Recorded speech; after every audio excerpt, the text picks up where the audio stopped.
আলু পকোড়া এতটা ফল দেওয়া হচ্ছে, এতটা পরিমাণে। দেখুন 250 উপরে, 250 গ্রাম।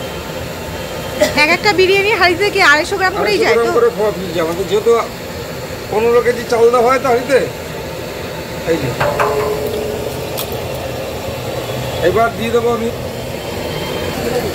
দেখুন এবার চাচ্ছে কি আমুল বাটার, কোথাকার বিরিয়ানিতে, একান্ত আপনের বিরিয়ানিতে।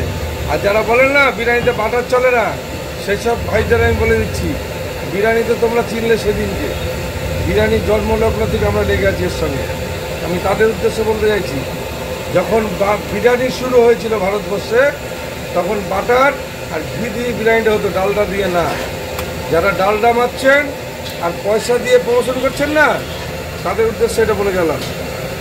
জানতে হবে বিরিয়ানি সম্বন্ধে, অভিজ্ঞতা রাখুন, অভিজ্ঞতা রাখুন। মিঠা তোর বিরিয়ানিতে চলে না। বাইরের দেশ বিরিয়ানিতে মিঠা তো দেয় না, গোলাপ জল কালো জল দেয় না। আপনারা শুধু সেন্টের বিরিয়ানি খেয়েছেন, আমি সেন্ট ছাড়া বিরিয়ানি খাওয়াই খেয়ে দেখাচ্ছি। কিসের? বাটারের সেন্ট আর ঘিয়ের, যেটা আমাদের তৈরি, একান্ত আপনের। যেই ঘি আমি এখানে হাতে দেব, গন্ধ চলে যাবে কলকাতাতে, সোজা রাজারহাটে, সোজা নিউ টাউনে, সোজা ভাঙড়ে, আর কোথায় যাবে লাস্টে? কালীঘাটে। ওয়াও! তাও দিদির বাড়িতে, দিদির বাড়িতে চলে যাবে সেন্ট।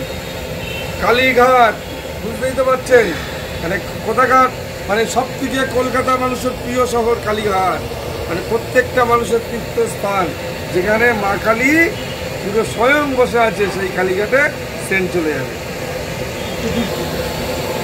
এই যে আমাদের পেঁয়াজের ডিশটা আবার চলে গেল।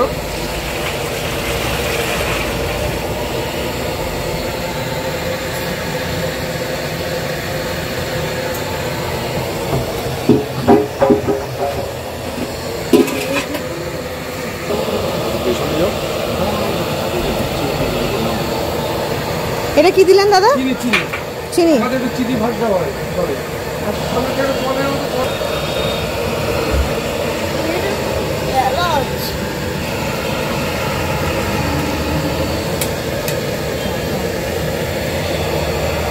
চলছে চলছে।